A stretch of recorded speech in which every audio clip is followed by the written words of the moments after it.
നരേന്ദ്രമോദിജി, മനുസ്മൃതി, Donald Trump ഈ മൂന്നും തമ്മിൽ എന്തെങ്കിലും ബന്ധമുണ്ടോ? ഉണ്ട്. ഇന്ത്യ അമേരിക്ക കരാർ ഇന്ന് സൈൻ ചെയ്തിരിക്കുകയാണ്. രണ്ട് രാജ്യങ്ങളും കൂടെ ചേർന്ന് അനൗൺസ് ചെയ്തിരിക്കുകയാണ്. കഴിഞ്ഞ ഒരാഴ്ചയായിട്ട് പ്രതിപക്ഷം ഇവിടെ കിടന്ന് ബഹളം വെക്കുന്നുണ്ടായിരുന്നു. ഇവിടെ എന്താ സംഭവിക്കുന്നത് ഒന്നും കൃത്യമായിട്ട് പറയുന്നില്ല, പാർലമെന്റിൽ ഡിസ്കസ് ചെയ്തിട്ടില്ല, പലതും മറച്ചു വെച്ചിരിക്കുകയാണെന്നൊക്കെ പറയുന്നുണ്ടായിരുന്നു. ഈ മനുസ്മൃതിയുടെ ഇമ്പോർട്ടൻസ് എന്താണെന്ന് അറിയാം. ഇവിടെ നമ്മുടെ പ്രധാനമന്ത്രി മനുസ്മൃതി വായിച്ചിട്ടുണ്ട്, ഡൊണാൾഡ് ട്രംപ് ഈ മനുസ്മൃതി വായിച്ചിട്ടില്ല. നമ്മുടെ പ്രധാനമന്ത്രി മൗനം പാലിക്കും, സത്യമേ പറയാവൂ, പക്ഷെ എല്ലാ സത്യവും വിളിച്ചു പറയരുത്. ഈ തിയറി മോഡിജി ഫോളോ ചെയ്യുന്നു. ട്രംപ് മനുസ്മൃതി വായിച്ചിട്ടില്ല, അതുകൊണ്ട് അങ്ങനെ സത്യം വിളിച്ചു പറയും. അദ്ദേഹം ഒരാഴ്ച മുമ്പ് തന്നെ പറഞ്ഞായിരുന്നു, റഷ്യയിൽ നിന്ന് ഇന്ത്യ എണ്ണ വാങ്ങുന്നത് നിർത്തുമെന്ന് സമ്മതിച്ചിട്ടുണ്ട്. ഇത് 2 മാസം മുമ്പ് അദ്ദേഹം ഒന്ന് സൂചിപ്പിച്ചായിരുന്നു. അപ്പോൾ നമുക്ക് ആരെ വിശ്വസിക്കാം? സത്യം മാത്രം പറയുന്ന, ആരെയും പേടിയില്ലാത്ത അമേരിക്കൻ പ്രസിഡന്റായ ട്രംപിനെ വിശ്വസിക്കാം. നമ്മുടെ നരേന്ദ്രമോദിജി മിണ്ടാതിരിക്കും, കാരണം അങ്ങനെ മനുസ്മൃതി വായിച്ചിട്ടുണ്ട്. മനുസ്മൃതി എന്ന് പറയുന്ന ഈ പുസ്തകം നോക്കൂ, ഇതിലെ 4-ാം അധ്യായം 138-ാമത്തെ ശ്ലോകം നിങ്ങൾ ആരുടെയെങ്കിലും വീട്ടിലുണ്ടെങ്കിൽ എടുത്ത് നോക്കിയോളൂ. കുറച്ചുകൂടി ഡീറ്റെയിൽ ആയിട്ട് ഞാൻ എൻ്റെ വീഡിയോയിൽ പറഞ്ഞിട്ടുണ്ട്, ലിങ്ക് താഴെ കൊടുത്തിട്ടുണ്ട്. ഞാൻ ഉൾപ്പെടെയുള്ളവർ, പ്രതിപക്ഷത്തിലുള്ളവർ, അതല്ലെങ്കിൽ നമ്മുടെ കേരളത്തിലെ എല്ലാ TV ചാനലുകാരും അവരെല്ലാവരും പറഞ്ഞുകൊണ്ടിരുന്നൊരു കാര്യമുണ്ട്. ഈ എഗ്രിമെന്റ് ഉണ്ടല്ലോ, ഈ അമേരിക്കയുമായിട്ടുള്ളത്, ഇത് അമേരിക്കയ്ക്ക് മുമ്പിലുള്ള ഒരു കീഴടങ്ങൽ തന്നെയാണ്. ഞാൻ പ്രതീക്ഷിച്ചു ഒരു വലിയ രാജ്യത്തിന്റെ പ്രധാനമന്ത്രി എന്ന നിലയിൽ ഇദ്ദേഹം നമ്മുടെ അഭിമാനം കാത്തുസൂക്ഷിക്കാൻ എന്തെങ്കിലുമൊക്കെ ചെയ്യുമായിരിക്കുമെന്ന്. പക്ഷേ ഞാൻ വളരെ നിസ്സഹായനും ദുഃഖിതനുമാണ്. ദശാബ്ദങ്ങളായിട്ട് റഷ്യയുമായിട്ടുള്ള ആ ബന്ധം അതിന് ഒലിച്ചിൽ തട്ടാൻ പോവുകയാണ്. നിങ്ങൾ ഓർക്കുന്നുണ്ടാവും, ഒരു 3-4 മാസങ്ങൾക്ക് മുമ്പ് നരേന്ദ്രമോദിജി റഷ്യൻ പ്രസിഡന്റിന്റെയും ചൈനീസ് പ്രസിഡന്റിന്റെയും ഒക്കെ കൈ ഇങ്ങനെ കൂട്ടിപ്പിടിച്ചുകൊണ്ടൊരു ഫോട്ടോ, അവിടെ നിന്ന് പുതിയ അച്ചുതണ്ട് ഉണ്ടാക്കിയെന്നൊക്കെ നമ്മുടെ മലയാള ചാനലുകൾ പറഞ്ഞു. ഇന്ത്യ അച്ചുതണ്ട് ഉണ്ടാക്കി. ഇതാണ് അച്ചുതണ്ട്. ഇങ്ങനെ അച്ചുതണ്ട് ഉണ്ടാക്കിയിട്ട് എന്ത് കിട്ടാനായിട്ടാ? ഇപ്പോഴത്തെ എഗ്രിമെന്റിന്റെ സാരാംശങ്ങളൊക്കെ ഞാനൊന്ന് പറയട്ടെ, പച്ച മലയാളത്തിൽ എല്ലാവർക്കും മനസ്സിലാവുന്ന ഭാഷയിൽ. ഏറ്റവും പ്രധാനമായിട്ടുള്ള ഒരു കാര്യം, റഷ്യയിൽ നിന്ന് ഇന്ത്യക്ക് വളരെ വില കുറച്ച് ഓയിൽ കിട്ടുന്നുണ്ടായിരുന്നു. ഒരു 1.5 വർഷമായിട്ട് മേടിച്ചുകൊണ്ടിരുന്നതാണ് വില കുറച്ച്. ഏകദേശം $15 ഉള്ളൂ റഷ്യയിൽ നിന്ന് ഓയിൽ വാങ്ങിക്കുമ്പോൾ. അതിനെതിരെ അമേരിക്ക ഉപരോധം ഏർപ്പെടുത്തി, വലിയ ടാരിഫൊക്കെ ആഡ് ചെയ്തു. വലിയ ടാരിഫ് എന്ന് പറഞ്ഞാൽ പെനാൽറ്റി, പിഴ, അതൊക്കെ ആഡ് ചെയ്ത് 50% ഡ്യൂട്ടിയൊക്കെ ഇന്ത്യൻ പ്രൊഡക്റ്റിന് മുകളിൽ അടിച്ചേൽപ്പിച്ചു. അത് കാരണം നമ്മുടെ സാബു ജേക്കബ് ഉണ്ടല്ലോ, കേരളത്തിലെ കിറ്റക്സിന്റെ, ഇപ്പൊ കേരളത്തിലല്ല കേട്ടോ, പുള്ളി വാറങ്കില് തെലങ്കാനയിലാണ്. ഇപ്പം അദ്ദേഹത്തിന്റെ ഫാക്ടറിക്കൊക്കെ വലിയ നഷ്ടം വരുന്നു, അമേരിക്കയിലുള്ള എക്സ്പോർട്ട് കുറഞ്ഞു. ആ ടാക്സിനെ പിടിച്ചു നിർത്താൻ വേണ്ടിയിട്ട് ഇന്ത്യൻ ഗവൺമെന്റ് പൊതുവെ സൈലന്റ് ആയിരുന്നു.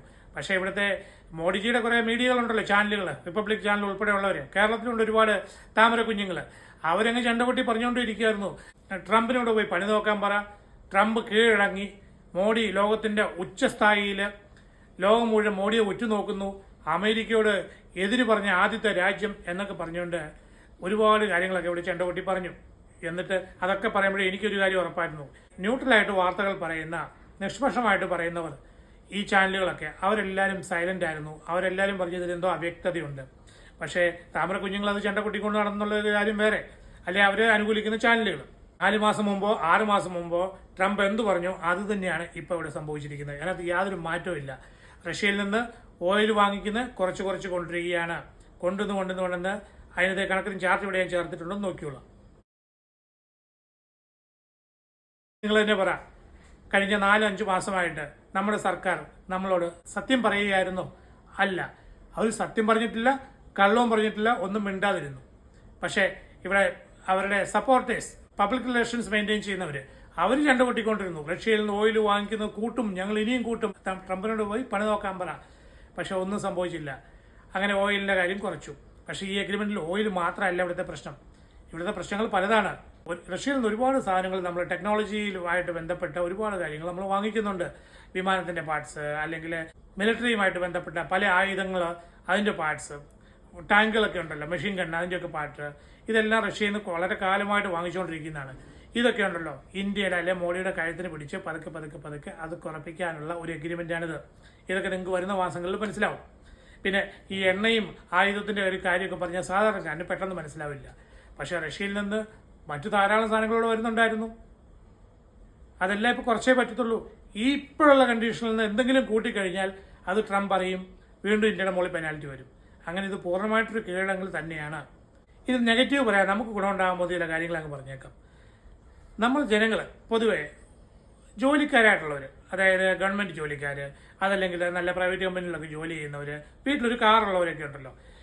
നമ്മളൊരു സൂപ്പർ മാർക്കറ്റിൽ ചെന്ന് കഴിഞ്ഞാൽ ഇവരെന്താണ് ചെയ്യുന്നത്? അവിടെ ചെന്ന് കഴിഞ്ഞാൽ ആപ്പിൾ 60 രൂപയുടെ ആപ്പിളുണ്ട്, 80 രൂപയുടെ ആപ്പിളുണ്ട്, 100 രൂപയുടെ ആപ്പിളുണ്ട് ഒരു കിലോയ്ക്ക്. എന്താ ചെയ്യുക? പൊതുവെ എല്ലാവരും നോക്കുന്ന 100 രൂപയുടെ ആപ്പിളെങ്കിൽ എടുത്തേക്കാം, അതായിരിക്കും നല്ലതായിരിക്കും, അതിന് കുറച്ച് കൂടുതൽ മധുരം കാണും എന്നൊക്കെ പറഞ്ഞ് അതായിരിക്കും എല്ലാവരും എടുക്കുന്നത്. പക്ഷേ ഈ 60 രൂപയുടെ ആപ്പിൾ വാങ്ങിക്കുന്നത്, ഞാൻ സൂപ്പർ മാർക്കറ്റിൽ ചോദിച്ചിട്ടുണ്ട്, നിങ്ങൾ ഇവിടെ ഈ 3 തരത്തിലുള്ള ആപ്പിൾ വയ്ക്കുമ്പോൾ ഏതിനാണ് സെയിൽ കൂടുതൽ? ഞാൻ 3 സൂപ്പർ മാർക്കറ്റിൽ ചോദിച്ചു, അവർ 3 പേരും ഒരേ രീതിയിൽ പറഞ്ഞു ആ 100 രൂപയുടെ സാധനത്തിനാണ് സെയിൽ കൂടുതൽ. ഇനി നമ്മുടെ നാടൻ മുന്തിരിക്കയുടെ കൂട്ടത്തിൽ ആ കറുത്ത മുന്തിരിക്കയുണ്ട്, കുറച്ച് ചുവപ്പ് നിറമുള്ള മുന്തിരിക്കയുണ്ട്, പിന്നെ വെള്ള മുന്തിരിക്കയുണ്ട്. ഇതിൻ്റെ കൂട്ടത്തിൽ അമേരിക്കൻ ഗ്രേപ്സ് അല്ലെ കാലിഫോർണിയ ഗ്രേപ്സ് എന്ന് പറയുന്ന സാധനമുണ്ട്, കുറച്ച് വലുതാണ്. ഈ സാധനം കൊണ്ടുവച്ചാലോ അത് മേടിക്കാനും ആളുണ്ട്. ഇത് ഇവിടെ 100 രൂപയ്ക്ക് കിട്ടുമ്പോൾ കാലിഫോർണിയ ഗ്രേപ്സിന് 300 രൂപയാണ് വില. അപ്പോൾ ഇവിടെ ക്വാളിറ്റി പ്രോഡക്ട്സ് മേടിക്കാനായിട്ട് ആളുകളുണ്ട്. ഇനി നിങ്ങളൊന്ന് ആലോചിക്കുക, നമ്മുടെ നാട്ടിലെ മുന്തിരിങ്ങയ്ക്ക് 60 രൂപയ്ക്ക് കിട്ടുന്നു, വീട്ടിലേക്ക് മേടിച്ചുകൊണ്ട് പോകും, സംശയമൊന്നുമില്ല. പക്ഷേ 300 രൂപയ്ക്ക് കിട്ടുന്ന കാലിഫോർണിയ ഗ്രേപ്സ് 200 രൂപയ്ക്ക് കിട്ടുവാണെങ്കിലോ നിങ്ങൾ മേടിക്കില്ലേ? വാങ്ങിക്കും. അങ്ങനെ എല്ലാ ഫ്രൂട്ട്സും മേടിച്ച് കഴിക്കാനും മാത്രം അത്ര ക്വാളിറ്റി കോൺഷ്യസ് ഒന്നുമല്ല നമ്മൾ മലയാളികൾ. പക്ഷേ നമ്മൾ വീടുകളിൽ വാങ്ങിക്കുമ്പോൾ ഈ പറഞ്ഞ ഇമ്പോർട്ടൻ്റ് ആയിട്ടുള്ള സാധനങ്ങൾ അത് വാങ്ങിക്കാനായിട്ട് നമുക്കൊരു താല്പര്യം കൂടുതലാണ്, ക്വാളിറ്റി കൂടുതലായിരിക്കും എന്നുള്ളൊരു വിശ്വാസത്തിൽ തന്നെയല്ല. എക്സ്പോർട്ട് ക്വാളിറ്റി മെറ്റീരിയൽ ഏത് രാജ്യത്തു നിന്ന് എക്സ്പോർട്ട് ചെയ്യുമ്പോൾ ആ നല്ല ക്വാളിറ്റി മെറ്റീരിയൽ ആയിരിക്കും എന്നൊരു വിശ്വാസം കൊണ്ട് നമ്മൾ അതെല്ലാം മേടിക്കും. അപ്പോൾ ഇവിടെ സംഭവിക്കാൻ പോകുന്നത് എന്താണെന്നറിയോ? ഇവിടെ നമ്മുടെ നാട്ടിൽ ഉൽപ്പാദിപ്പിക്കുന്ന ഈ ഫ്രൂട്ട്സിനെല്ലാം താനെ വില കുറയും. വിലയല്ല കുറയുന്നത്, ശരിക്കും പറഞ്ഞാൽ ഡിമാൻഡ് കുറയും, അപ്പോൾ വില കുറയും. ആരേത് ബാധിക്കും? ഇവിടുത്തെ കർഷകരെ ബാധിക്കും. അവന് കിട്ടേണ്ട ആ ബേസിക് പ്രൈസ്, അവന് കിട്ടേണ്ട ഒരു ചെറിയ ലാഭം അതവന് കിട്ടില്ല. അപ്പോൾ എന്ത് ചെയ്യും? അവർ മറ്റു മാർഗങ്ങൾ തേടേണ്ടി വരും.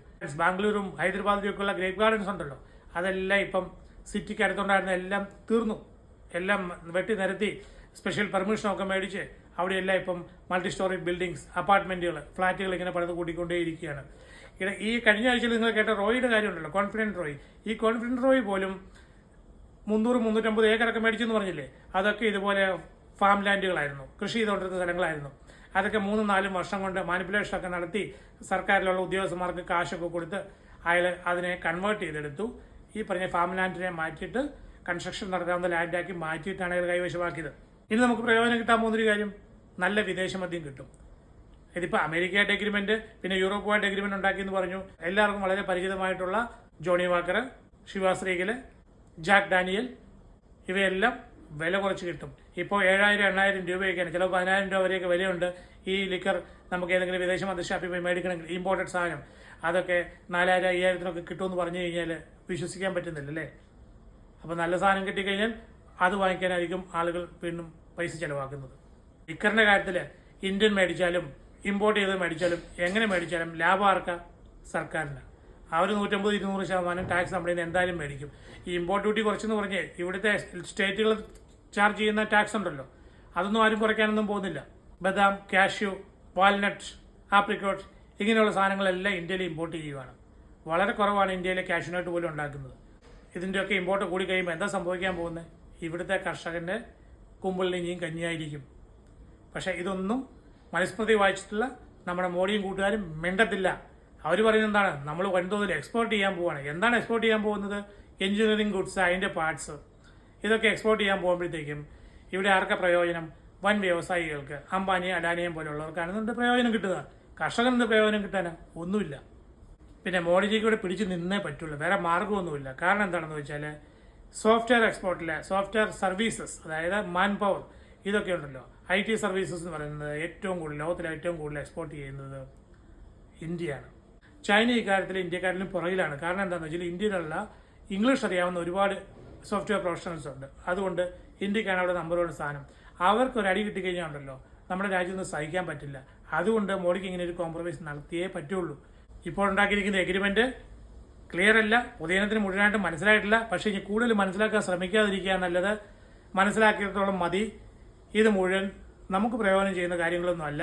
പിന്നെ ഇവിടുത്തെ മിഡിൽ ക്ലാസ്സും അപ്പർ മിഡിൽ ക്ലാസ്സിനും എലൈറ്റ് ക്ലാസ്സിനും ഒക്കെ ആസ്വദിക്കാനായിട്ട് കുറേ ഇമ്പോർട്ടൻ്റ് ആയിട്ടുള്ള സാധനങ്ങളൊക്കെ കിട്ടും. നല്ല പെർഫ്യൂംസ്, വൈൻസ്, ലിക്കർ, പിന്നെ കുറേ ഇലക്ട്രോണിക് പ്രോഡക്റ്റ്, ഇതൊക്കെ കിട്ടും.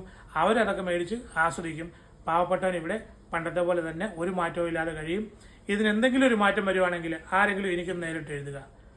ഇവിടെ ഒന്നുകൂടി ഞാൻ ആവർത്തിക്കുന്നു, മനുസ്മൃതി വായിച്ച മോഡി മിണ്ടാതിരിക്കുന്നു. കാരണം അതിൽ പറഞ്ഞിട്ടുണ്ട് കള്ളം പറയരുതെന്ന്. ഞാൻ കള്ളം പറയുന്നില്ല, പക്ഷെ ഞാൻ സത്യവും പറയുന്നില്ല. ഞാൻ മിണ്ടാതിരിക്കും. എന്നിട്ട് പറയുന്നത് എന്താണ്? എനിക്ക് ഈ പത്രക്കാരോടൊന്നും പറയാനുണ്ട്, ഒന്നും പറയാൻ താല്പര്യമില്ല, എനിക്ക് ക്ഷമയുണ്ട്, ഞാൻ യോഗ മാസ്റ്ററാണ്, അതുകൊണ്ട് എന്ത് വിമർശനം വന്നാലും ഞാനത് മിണ്ടാതിരുന്ന് കേൾക്കും എന്നൊക്കെയാണ് അവരുടെ അനുയായികൾ പറഞ്ഞുകൊണ്ടിരിക്കുന്നത്. പക്ഷെ അതാണോ സത്യം? അല്ല. ഈ മനുസ്മൃതിയെ മിസ്യൂസ് ചെയ്യാണ് ഇവിടെ മോഡിജി ചെയ്തുകൊണ്ടിരിക്കുന്നത്.